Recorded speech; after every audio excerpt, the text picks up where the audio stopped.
for today is Srimad Bhagavatam, Canto 9, Chapter 18, verse 44. So this chapter actually describes the story of King Yayati, who was very desirous of material sex life in his early youth. But despite being given all the means to enjoy, he's not actually fully satisfied. So the chapter starts off with Maharaj Nahusa, who was cursed to become a python.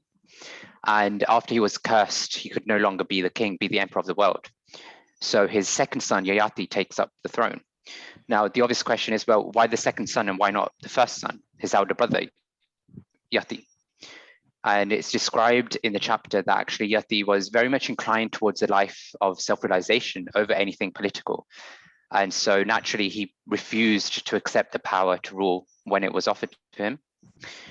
And so as Yati became the emperor, he goes on and he has 4 younger brothers. So he entrusts rule of the 4 directions to his younger brothers, and he himself rules over the earth after having married Devayani, who's the daughter of Shukracharya, and also marries Sharmishta, who's the daughter of Risabharva, the king of the demons.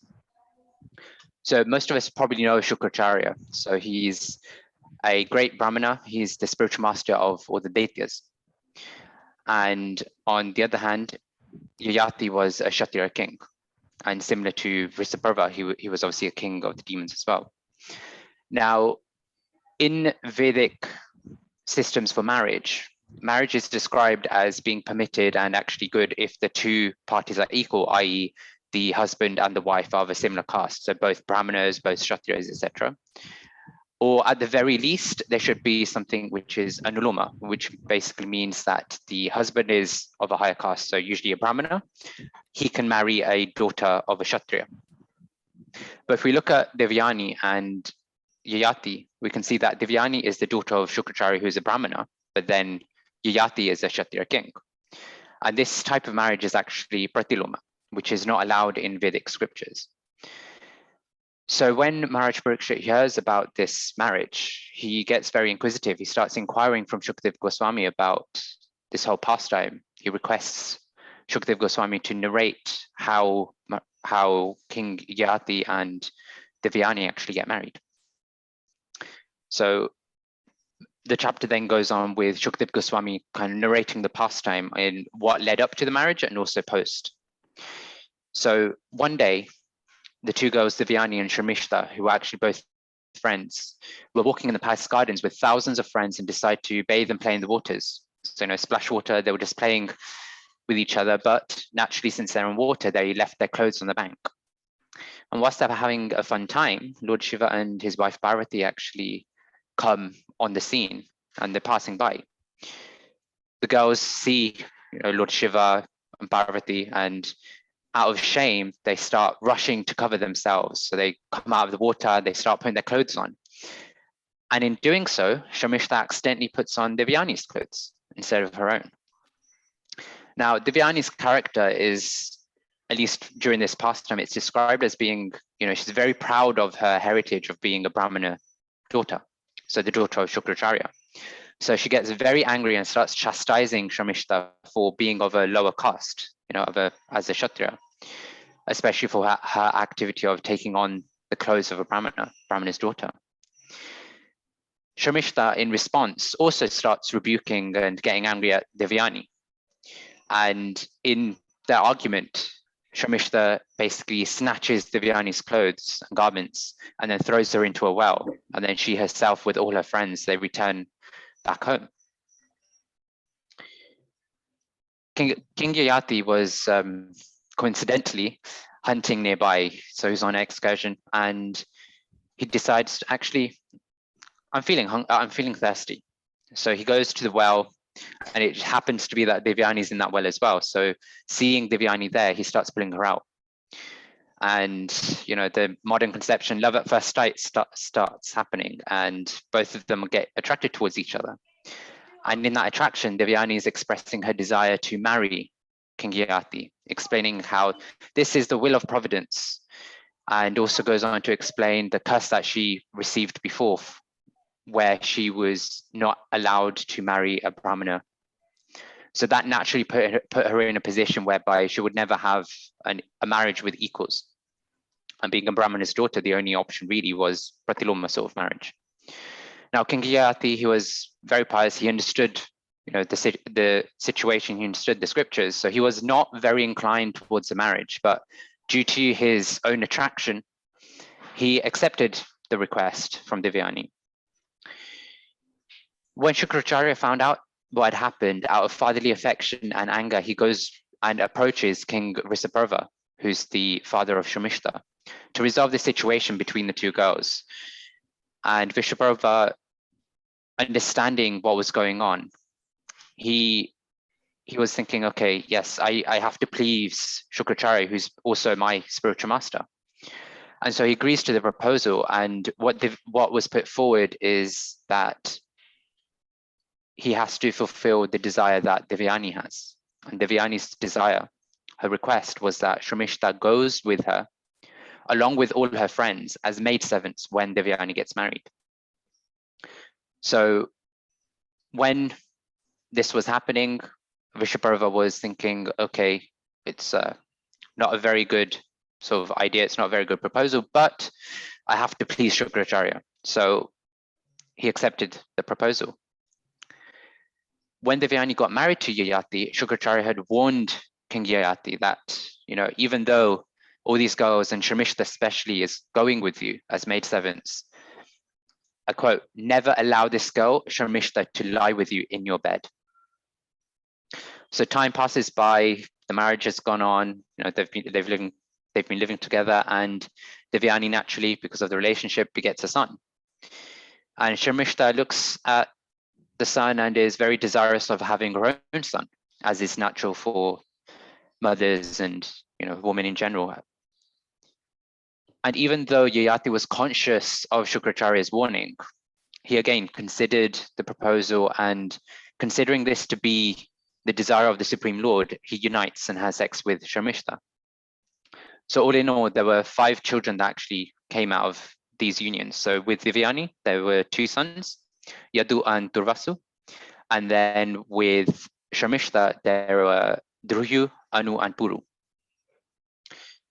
So after some time, Devyani found out that through other sources that Shamishta was getting sons through Yati. And returning to Shukracharya, out of complete anger, she just wanted to get away from everything with her nature. Shukracharya then chastises Yati for being so lusty, and therefore he curses him to be attacked and disfigured by old age and invalidity. Now, Shukracharya was very, very smart. So when King Yati was begging Shukracharya that, I haven't completed all my lusty thoughts, I haven't completed all my lusty desires, my material desires, Shukracharya was considering this, and then considering his own daughter and her situation, whereby she was still quite young. She has her own lusty desires, her own material desires. Shukracharya gave a benediction on top of it to say that, okay, Yayati, you still have the curse, I won't take that back, but you can exchange your old age with somebody who's willing to and who agrees to transfer his youth to you. So Yayati then goes, okay, I have this benediction. Now I only have really my sons to approach for this. So he starts approaching them one by one. So first he approaches his eldest son, Yadu, for the exchange. But Yadu actually was somebody who understood the goal of life. He understood that the goal of life was not to stay entangled in the material world, entangled in all the material enjoyment. He understood that the goal of life was to be self-realized and to renounce material desires. But in order to renounce material desires, he understood that actually he has to continue his youth. He has to, continue with those material desires. And once they're over, then he can renounce them. So there was a mutual sort of understanding between Yadu and Yayati, because Yayati also understood this mood of Yadu. So next, Yayati approaches his next 3 sons, but all of them reject the proposal. But the difference is that with Yadu, it was about higher principles. It was about understanding the self-realization, the goal of life. But with these 3 sons, they were actually very ignorant of the religious principles, and their whole reason to reject the idea was because they thought that their youth would be eternal. And so they just wanted to enjoy their youth. So next, Yati approaches his younger son, Puru, who's actually speaking the verse that we're going to be discussing shortly. And he goes up to Puru and requests for the exchange. Now, Puru was much smarter than his previous three brothers that we discussed, and he understood the religious principles and the sons of a duty towards his father. So with that, we now arrive to today's verse, where Puru is actually explaining the four classes of people. And the general theme from the verse and the purport is the classes of people, and also the relationship between, in the specific pastime, it's between the father and the son. But more generally, it's more of a senior versus a junior sort of relationship. And especially as we'll discuss, the relationship between a guru and disciple. So just read out the verse. So a son who acts by anticipating what his father wants him to do is first class. One who acts upon receiving his father's order is second class, and one who executes his father's order irreverently is third class. But a son who refuses his father's order is like his father's stool. So if I rephrase the verse with my understanding so that we can go deeper in the verse as well. A first-class son understands the heart of the father. He knows what the father wants before the father even expresses anything.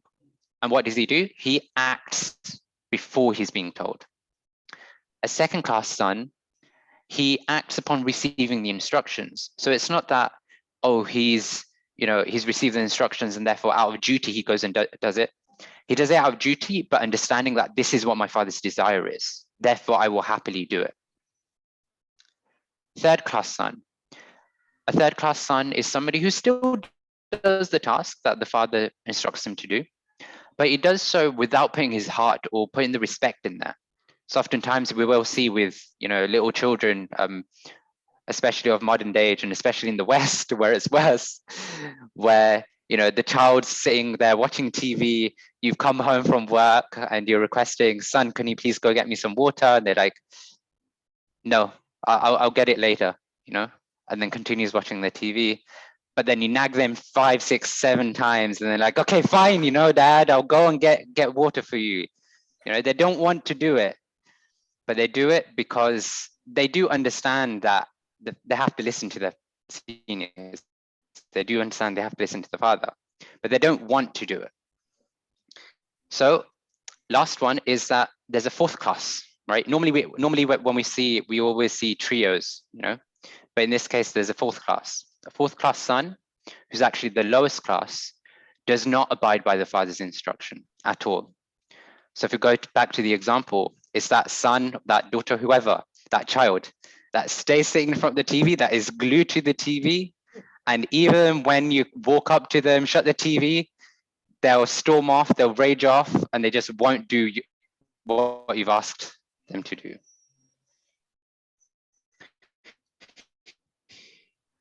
So this is actually a very interesting verse from Puru, because if we go through, and for the sake of time, he was already accepted this proposal, right?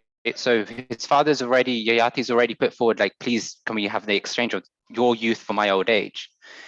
But still, Puru's then going on to explain how he doesn't feel like he's a good son. He's expressing his misfortune of being a second-class son because he's listened to his father's instruction instead of understanding the mood of his father, i.e. instead of being a first-class son, he's been a second-class son. And in the purport, Srila Prabhupada refers to a real son or a putra as a son who is an obedient devotee of the Lord. Now, this is interesting because we're talking about a father and son here, and then Srila Prabhupada's put this whole thing about being a devotee in there. And this stems from the previous verse as well. In the previous verse, Srila Prabhupada in the purport refers to a passage from the Brahma Vivarta by Jagannatha Pandit, and that helps us actually bring a parallel from a father-son relationship to that of a guru-disciple. So the verse is, Janame Janame Sabapitam Bhaktapaya, Krishna Guru Nahimile Bhaja Hariye. Janame Janame. So in every life, lifetime after lifetime. Sabba pita matapaya. Everybody can get a father and mother. So what's special about the human form of life? Krishna and Guru cannot be had in every life. And this is what's special about the human form of life. The special benediction is that we have an opportunity to get Guru and Krishna. Krishna Guru nahi mile bhaja. So, okay, why, some of us are probably asking, why do I want a Guru and Krishna? What difference does it make? So with a Guru, with a spiritual master, it's only through them that we can get Prema Bhakti, which is the highest and which is the goal of actually the human form of life. And for this reason, the Guru is actually considered the topmost father for his disciples. So here we can start to see, okay, he's the topmost father. Why? Because he's giving us a meaning. So our father and mother gave birth to us, gave us life, gave us the opportunity to live the human form of life. But it's only through the Guru that we have the opportunity to actually fulfill the mission, the reason, the goal of our human form of life. So, okay, so now we understand, okay, Guru and Krishna is there, but who is Guru? Are you Guru? Am I Guru? Is the cat that's outside the temple, we have two cats here, outside the temple, a Guru? Who's Guru? Who? When we come across Guru, how do we understand who is Guru? So it's described that only someone who is fully cognizant of the science of Krishna and is perfectly following his Guru can become a Guru, and therefore is able to reveal the knowledge to others. What does this mean? So it means that someone who has Krishna, right? So who is fully cognizant of the science of Krishna. So they either have Krishna or they're in contact with somebody who themselves has Krishna. So similarly, it's leading towards more of a disciplic chain, so either they have Krishna or they're following a disciplic chain where they're in contact with Krishna. Only such a person can give Krishna or Krishna Prem. And we can understand this through the fact that in modern world, we also see it as, okay, I cannot give something that I don't have. So I have an Android phone, right? If one of you, if Lal Gopal Mataji or anybody requested an Android phone, I could give them my phone. But if, on the other hand, Lal Gopal Mataji asked for an Apple phone, an iPhone, I can't give that because I don't have that. She could ask me and I can say, yes, I can give it, but I can't give it because I don't have it. So in the same way, a Guru is somebody who has Krishna or has access to somebody who has Krishna, and therefore they can give Krishna. And there's a really nice verse in the Chaitanya Charitamrita in the Madhya Lila. Kiba Vipra, Kiba Nyasi, Shudra Kenanae, E Krishna Tattva Veta, Se Guru Hai. And this describes the qualification of somebody who is able to give Krishna. Kiba Vipra, whether one's a Brahmana. Kiba Nyasi, whether one's a sannyasi. Shudra Kenanae. It doesn't matter even if they're a Shudra. What matters? Yai Krishna Tattva Veta. If they have the science of Krishna, say Guru Hai, then that person can become a spiritual master. So through this verse from the Chaitanya Charitamrita, we can understand that it really doesn't matter what material position we have. It doesn't matter whether we're a sannyasi, a brahmana, a shudra, a householder. It really doesn't matter. What matters is the fact that they know Krishna and understand the science of Krishna. And we can further understand the position of Guru through the Gurvashtakam prayers that we sing in Mangalarti time, right? Samsara Davan Lalita Loka. But specifically, I want to draw the attention to the last stanza, the last verse. Yasya prasadad bhagavat prasado, yasya prasada nagati katopi. By the mercy of the spiritual master, one receives the benediction of Krishna. Without the grace of the spiritual master, one cannot make any advancement. So here we can see that not only can the Guru give us Krishna, but actually we need the Guru to get Krishna. We can't get Krishna without a Guru. It's only by the mercy of the spiritual master and receives the benediction of Krishna. So we understand, okay, to make advancement in Krishna consciousness, I need to take shelter of a guru. And we understand who a guru is now. But okay, what about the relationship that I should have with my guru? How should I behave with them? And more importantly, how do I know that I'm qualified to be a disciple?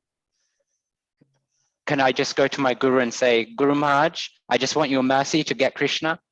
Can you give me Krishna? And Guru Maharaj's thing is, Tatastu, and he gives you Krishna. Or what do I have to do? What do I have to do? So for this, we have to go to the duties of what a guru's duty is and what a disciple's duty is. A guru's duty is actually to liberate his disciples from the repeated birth and death. So it's to get us out of the repetition of the material life. But how does he do it? He does it through guiding us and instructing us, not by his mental concoction, but by scriptures, by following this disciplic chain and following the authorities. And we can understand that it's through this mercy from the guru that he's bringing down through the chain that we can attain the vision by which we can see things as they are. So then that way we can be correctly guided. And then we can be free from the material suffering. And there's a prime example of this in the Bhagavad Gita. The Bhagavad Gita comes from a recitation, Sanjaya giving the accounts of what's happening in the Kurukshetra war to Dhritarashtra. In chapter 18 specifically, Sanjay is explaining how he was able to actually do this. There's a verse where Sanjay is explaining that it's through the mercy of my guru, Vyasadeva, that I'm able to have that vision to see what was going on, to see the interaction between Supreme Personality of Godhead, Krishna, and Arjuna. So what's the duty of a disciple then? So like I mentioned before, can I just go to a Gurudev, can I just go to the Maharaj that's here, Chandramuni Maharaj, and go, Chandramuni Maharaj, please give me Krishna, do nothing else, just give me Krishna, and then just sit back, relax, and Krishna will come to me? No, we have a qualification too. So what's the qualification? The qualification is that actually we follow the Guru's teachings. So Chandramuni Maharaj earlier, sorry, your time is up. I'm giving a live example. Your time is up. Time is up. But Sure. very beautiful presentation. I'm very impressed with the way you presented the Guru Tattva. Very nice. It is a very sensitive subject matter, especially in a multi-guru society like ISKCON. It's a very sensitive subject matter. Speaking on this in public is not very easy. So, but if you just stick to scriptures and put less of your, then this will go on well. Yeah, if you don't catch scriptures, because then we'll be in trouble.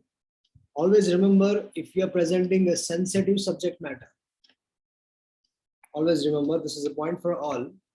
If you're presenting a sensitive subject matter, please be careful with sticking with every inch with the writings of the Acharyas or Srila Prabhupada. Otherwise, you'll be left, right, center. You'll be taken on a toss. So you have to be very careful. I remember I was presenting Yayati Maharaj Charitra in Bhaktivedanta manner. I presented for 3 days, and guess 3 sannyasis were sitting in my class. 100 people. If you know cricket, then it was like all the top 3 bowlers of the world are bowling to you. It was like that. It was an experience which I will never forget. Every word I had to speak was like,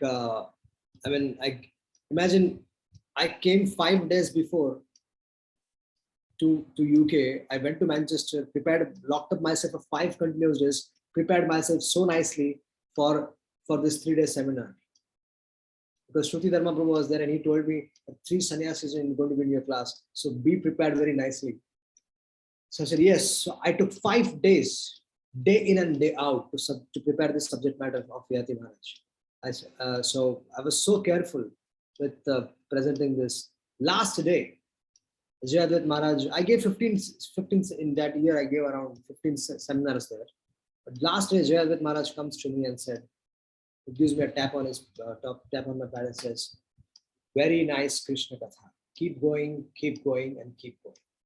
So I said, wow. So Shruti Dharma comes to me, and says, you know, what did you just achieve? I said, what?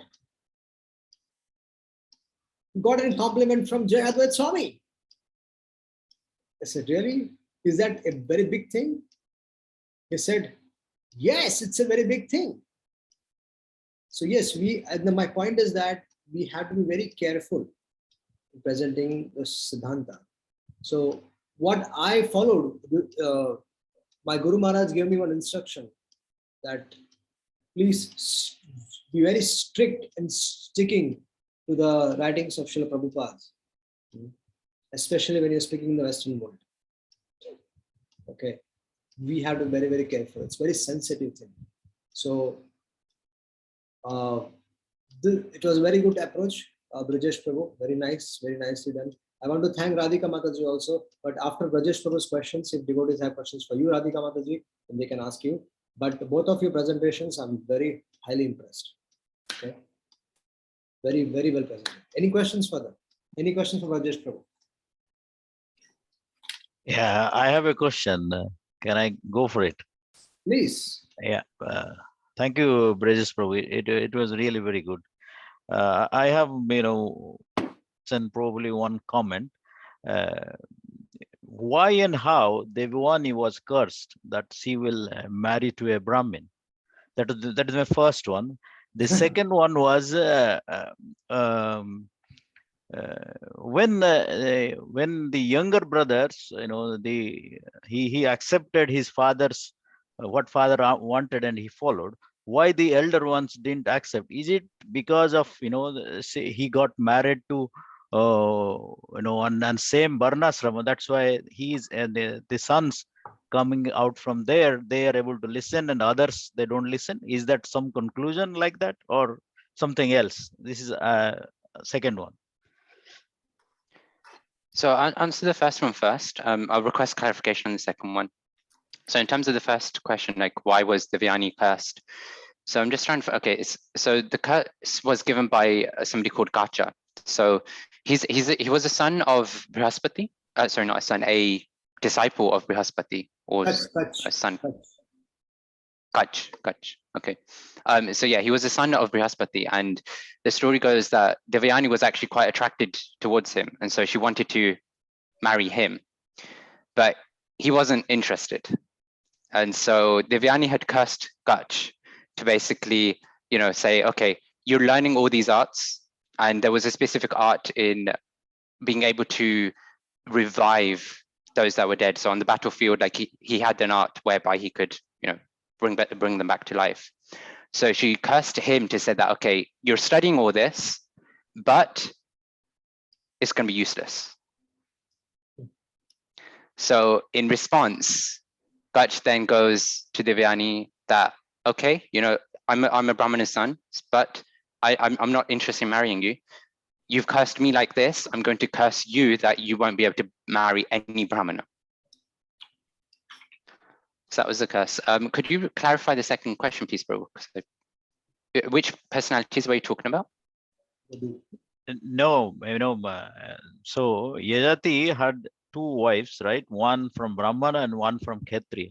So the sons came out of Kshatriya, actually listened, but from Devyani, because he was Brahmana, those sons they didn't listen. So is that because of the marriage between different Varna Samkara can create this type of confusion or something else? So to clarify one thing, so there were 5 sons in total. 2 sons, so Yadu and the second son were from Devyani, so the Brahmana's children. The other 3 were from the Kshatriya's daughter.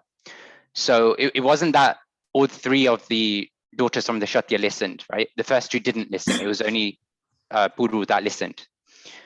In terms of if there's like something more like depth behind this, I don't know the answer. I can check, but yeah, I don't know if anybody has any clarification on that. Okay, the answer is in the purports 9:1840. Okay, you go to 9:1840, then you get your answer. That actually this is not the reason why. There is a reason why Yadu Maharaj said no, and so it is just a general that the other sons were just not interested. So Yadu Maharaj is not an ordinary person, because Yadu Maharaj is a person who follows dharma very nicely. So in the purport it is said that Maharaj Yadu was different from his brothers. Okay, let me take you there. Let me take you there. Yeah, somebody can read from here. Maharaj Yadu was different from. Somebody can read Hare Krishna. Maharaj Yadu was different from his brothers. As stated in the next verse, Durvasush Chodita Pitra Druhyush Chanush Cha Bharata Pratya Chakyur Adharmagnya.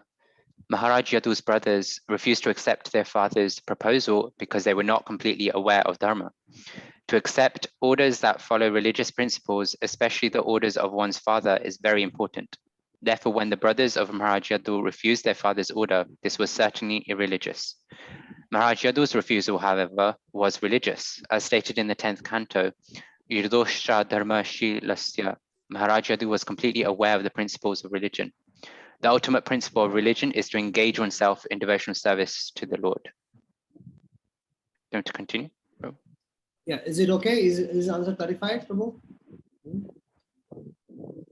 Yes, Prabhu, thank you. Good. So, yes. Any questions for Rajeshji? Prabhuji, I don't have any question, but I missed the second type of son. Can you please explain again? Yeah, so the second type of son is somebody who listens to the instructions from the father. So first type understands what the father wants and does it before. And then second type is listens to the instructions. Doing after listening. Yeah, but positively. It's not that they're doing it like, oh, I don't want to do it, but I'll do it anyway. But they're Yes, interested in doing it. I got it. So, Rajeshji, how was your experience preparing this class? It was interesting. Like in hindsight, I think I could do a lot better, to be honest, with the preparation. Like when I was going through the notes, it's funny because the reading that I'm doing now, there's a lot more that I could get out of Srimad Bhagavatam. So I know I messaged you very soon, Prabhu, like, okay, where else could I go? But yeah, the reading that I'm doing now after preparing the class, I could find a lot more references. So I think like a reflection was, it was nice to go through a lot of the different areas. But I think in hindsight, because I'm doing this now, I think what you're making us do by reading the translations of Srimad Bhagavatam to get an understanding of everything, I think that is going to help all of us like prepare for classes much more, because we're going to search for keywords, but sometimes it's not the keywords that are in Bhagavatam. So we'll miss those examples that we could use. Yes, and you can see you are asking questions and I'm giving you answers from the purport itself. Okay, so everything is in the purports. Actually, Srila Prabhupada ji has summarized the writings of various acharyas in his purports. So if you carefully read purports, you will be able to answer any questions coming your way.